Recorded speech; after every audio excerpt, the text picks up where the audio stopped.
古早行政院是台湾省行政长官公署嘛已经封公告是不宜为止。行政院长陈建仁今仔是亲身来启用3个标示牌，希望讲咱国家未来袂阁犯同款的错误。出席活动的台湾228关怀总会理事长王文宏是呼吁讲，应该要加强反抗威权主义的历史教育。请揭牌。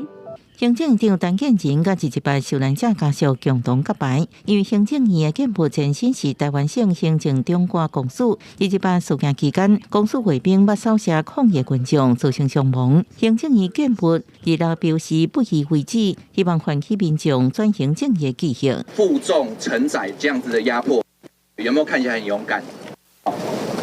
导览人员特别向参加活动的囡仔解说表示，都是希望民主意识能继续传承。218受难者家属代表是呼吁，要加速反抗威权主义历史的教育。政府应该加强加速对228白色恐怖、甲台湾400年来反抗殖民地统治的历史，来教育加宣传，产生台湾生命共同体的意识。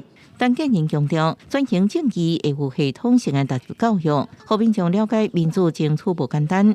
另外，转型正义5法还有3法也未完备，包含不宜为止保存条例草案，促进转型正义条例专门修正加害者识别加处理专法草案。陈建仁承诺会赶紧修订。行政院也正在积极推动制定不义遗址保存条例的专法，来透过保留住过往不义的历史痕迹，来彰显政府对于永不再犯的决心。行政院表示，会继续推动转型正义，各草案进度无同，一定会继续追踪甲督导，其中政治受难者甲家属高度关注加害者识别甲处理专法草案，法务部有关咧积极寻求共识。记者综合报道。